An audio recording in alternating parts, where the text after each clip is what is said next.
All hail Biafra. This is Biafra Liberation Army Network coming to you again. Please like, share, and comment. Listening. Again, may their souls rest in peace. Let's now highlight this investigative report by the cable's open source intelligence analysis, which revealed that certain social media echo chambers affiliated with the indigenous peoples of Biafra have played significant roles in amplifying claims of a Christian genocide in Nigeria. Well, according to the cable, data from X showed that between January 1st and October 1st, 2025, there were approximately 165,000 mentions of the topic, reaching an estimated 2.83 billion people, a figure more than 12 times Nigeria's population. For prominent hashtags emerge: hashtag Christian Genocide, Truth Nigeria, Lara Logan, and Biafra Exit Now, which was an unusual part of the discourse. Confidence Makhari, a senior geopolitics analyst at SBM Intelligence, stated that the story about Christian genocide in Nigeria was initiated by IPOB as far back as 2016. The analysis found that X accounts promoting Biafra and Nnamdi Kanu were the most vocal online, particularly those supporting IPOB's separation from Nigeria. The cable also found that U.S. Senator Ted Cruz, who has pushed for sanctions against Nigeria, received $1.8 billion in donations from IPAC, a pro-Israel lobbying group. I mean, this investigation reveals, complex layers of international politics, separatist agendas, and religious narratives intersecting in Nigeria's security discourse. Rufai, we're hearing that IPOB is one of the groups that have promoted this hashtag Christian genocide, but I mean, we have seen major killings. But before I come to you, I'll take this story. Meanwhile, the Christian Association of Nigeria has faulted the statement released by a special advisor to the president on policy communication, Daniel Bwala, after a meeting with the association in Abuja. The dispute centers on how Bwala characterized Kan's position on allegations of Christian genocide in Nigeria. On Monday, Bwala visited Kan's national secretariat amid allegations of Christian genocide and moves by some U.S. lawmakers to protect persecuted Christians. In his statement, Bwala quoted Kan President Daniel Oko as referring to the issue as so-called Christian genocide narrative. However, in a statement on Tuesday, Oko said the association did not describe the killings as so-called Christian genocide, stating that Bwala's release falsely suggested that the association downplayed the killings of Christians. And I'll read Kan's statement in part. The Christian Association of Nigeria wrote, Kan made it clear that its position on this issue has long been established and remains unchanged across many parts of northern Nigeria and the Middle Belt. Christian communities have suffered repeated, organized, and brutal attacks, which have left thousands dead, villages destroyed, and families displaced. The meeting was recorded by Kan's media team, and at no point did Archbishop Oko use such words or express such a view, while referring to the tragedy as a so-called genocide, trivializes the pain of countless Christians who have lost loved ones, and that is a fact, Rufai. We often raise concerns about government communication strategies. This is yet another example. This is a sensitive topic and should have been, handled with the sensitivity it deserves. The portrayal of religious community positions on sensitive national security issues shouldn't be trivialized. Meanwhile, religious leaders and activists attending a roundtable in Abuja on building synergy among faith-based NGOs for freedom of religion or beliefs have criticized the widespread culture of impunity surrounding mob killings in the name of blasphemy, lamenting that those responsible are seldom persecuted. They argue that Nigeria's destruction of the liberal spirit of its constitution stems from allowing religious doctrines to influence state laws. The CEO of Christian Awareness Initiative of Nigeria, John Hayab, during the meeting also decried killings of Christians. And let's take a listen to him, Rufai, before I come to you. Also decried killings of Christians. And let's take a listen to him, Rufai, before I come to you. Nigerians are being killed, and Nigerians are crying that this killing must stop. Fortunately for us, Ted Cruz started the conversation in America, but we too are the victims, and we are saying this conversation affects us and do something to stop it. So if you want to stop anything, just stop the killing. That's all. If this killing is not stopped, then this conversation will continue to generate other issues. Stop the killings. Prove that you don't want this killing. Let victims see that you don't want these killings. Parents, relatives of victims realize that those who kill their loved ones, the law is going after them. And Mr. Joseph here has made the exact point. If we want this whole thing to stop, we have to stop the killings. It's not about painting Nigeria in a bad light or not. We have actually seen Christian killings, and there are videos of mass burials in Plateau State that have, resurfaced online, showing, humongous coffins and all of that. It's really a sad situation, but we shouldn't trivialize it. I'd like for you to, talk about Kan's clarification with Daniel Bwala, apparently trivializing the sensitivity of these Christian killings as well. I think the attempt by the cable to rope IPOB into this, I think is highly condemnable.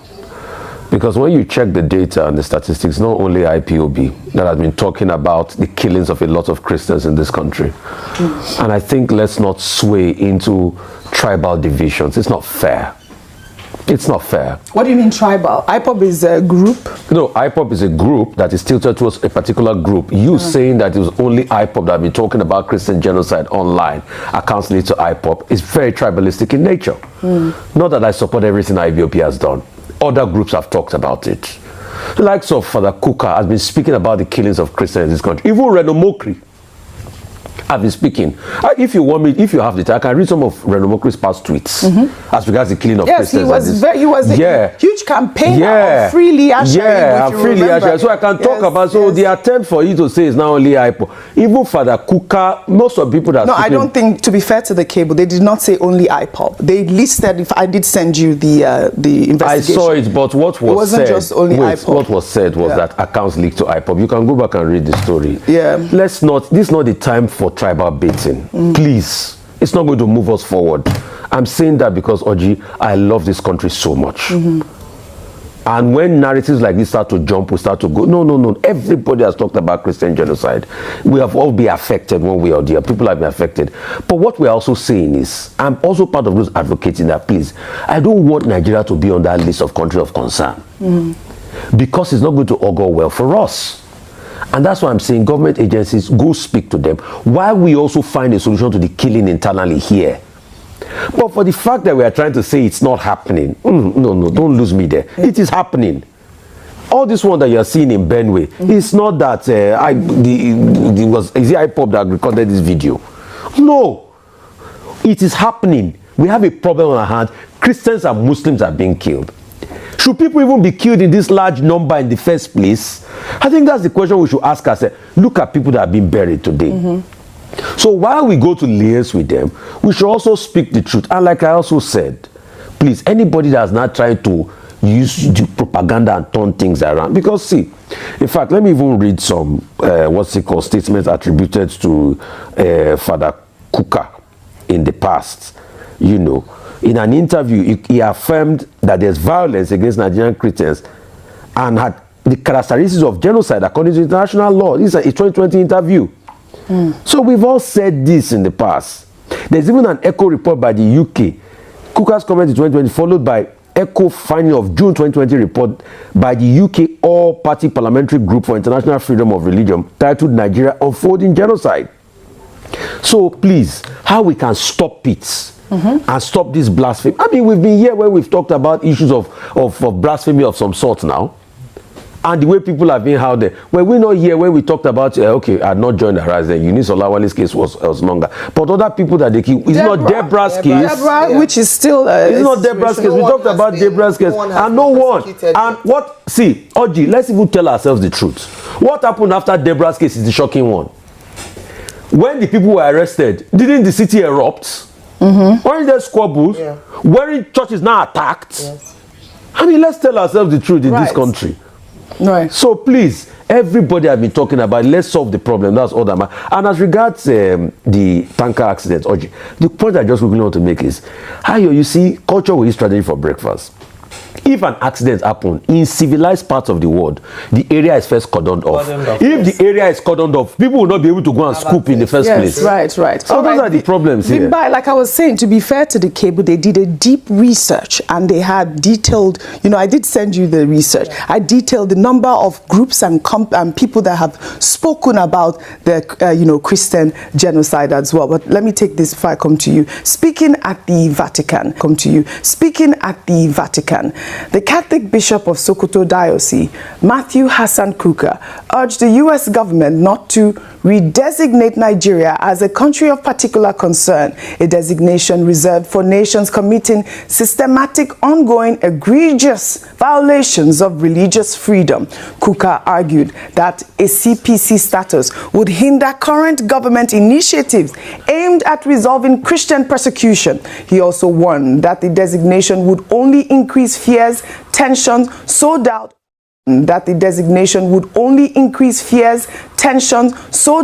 open windows of suspicion, and allow the criminals and perpetrators of violence to exploit. Instead, the bishop appealed for the U.S. to lift the weapons ban to allow Nigeria to better fight extremist groups. We're seeing that there's even a weapons ban from the United States, and which is a huge call. I think this is how we begin to tackle this menace of genocide in Nigeria. For me, with all that's going on, the main word that continues to stick in my head is sovereignty.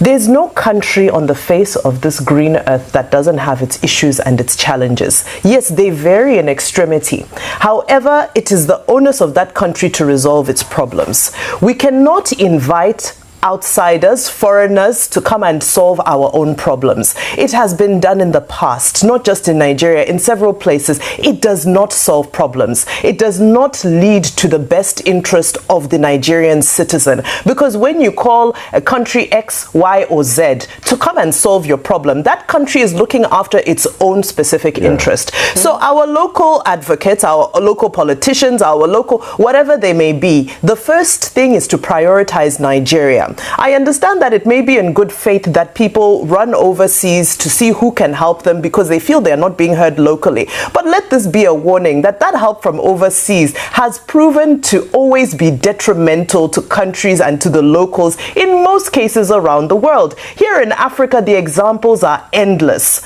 Which country that is resource rich has not been ridden by all kinds of deepening crises, never-ending crises, because they invited somebody to come and solve their problems? You look at an issue of Libya, for example. So whether it be dictatorship, authoritarianism, genocide, insecurity, killings, and so forth, we need to look for the solution within, and beyond within, regional solutions. Now, when you look at the digital space and all that's happening there, we have to be very, very careful with the narrative around the digital space, because we're living in the era of bot farms. Now, what's a bot farm? So a bot farm is you go, you invest, you set up a bunch of computers and gadgets and so forth, and they churn out millions and millions and millions of talking points on various issues. Now, I can set up a bot farm to speak on any issue and to create millions and billions of impressions on any issue whatsoever. So there are all of these other intricate issues, and it's not just an IPOB issue.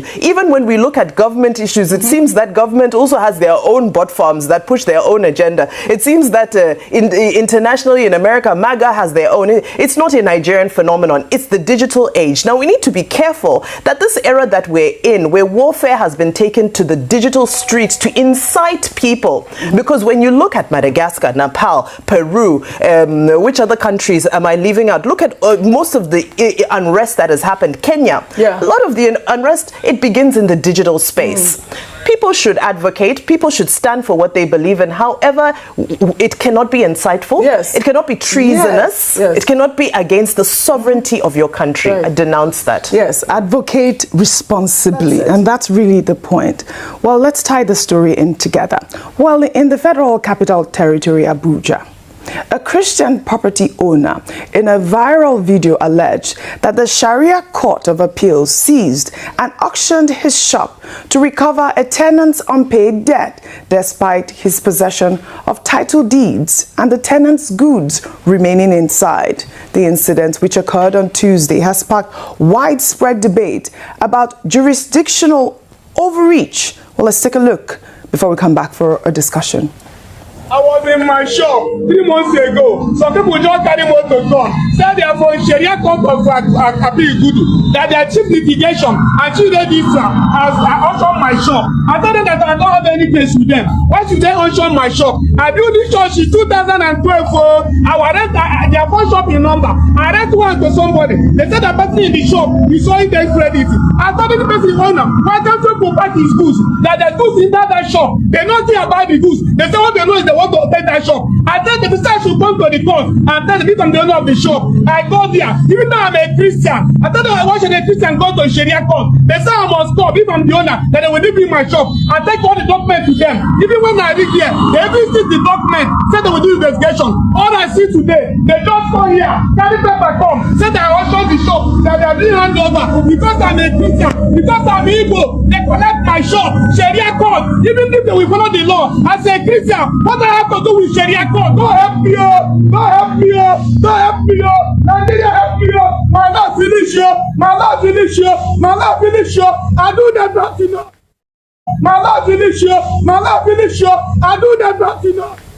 So sad. You know, some legal experts have argued that this represents a clear overreach of Sharia court jurisdiction, as the property owner is a Christian and the matter involves a commercial tenancy dispute rather than Islamic personal law. The 1999 Constitution explicitly restricts Sharia courts to matters of Islamic personal law where all parties are Muslim and have consented to the court's jurisdiction. We're yet to receive an official response from judicial authorities on this matter. Ayo. So this is a note of warning. This incident is a red flag. I say this because, OG, you have already explained the constitutional provision for Sharia Appellate Court in Abuja. I'm sure a number of people did not even know that Sharia Court Appellate Court operates in the FCT, the Federal Capital Territory, that is supposed to be a mixed hub of people from different from different states, different ethnicities, different religious persuasions to live together in the Federal Capital Territory. To now see, as you already mentioned, the overreach of the Sharia court. The first instance is that I believe that it's high time for us as a nation to revisit this Sharia court provision. Because if we're saying that Nigeria is a secular state as stipulated in the Constitution, why do we have a court that is Islamic in its foundation, in the way it dispenses justice? And then when you talk about judicial or jurisdiction overreach, we see that it's a personal matter. So Sharia court, appellate court, is meant to deal with issues around marriage and family, estate and succession, capacity, mutual consent. So matters, civil matters like that. And like you said, emphasis on all parties must be Muslim. When they begin to now interfere in matters that have to do with Christians and Muslim, then we have a problem. But that's what happens in life. Once you give an inch, you will take a mile. And that's why I'm saying that we need to revisit this. As long as the Christians cannot ask for their own special court for Christians alone, we are raising a state of anarchy, and is a judicial system where the lines are blurred and justice is interpreted based on religious sentiment. In saying this, like now turning up all the other stories around, Nigeria, CPC, whether or not there's Christian genocide, this attack against Christians is this. I want to appeal to this administration. Recall that when the president, for the first time in a very long time, decided to go with a Muslim ticket, these were some of the concerns that were raised. Yes. The optics don't look good. You might not say, oh, there's no relation, but the truth is that people raise concerns around this, and if this is exacerbated under this administration, then it speaks very bad about how they've been able to manage Christian-Muslim relationships under this administration. All right. I mean,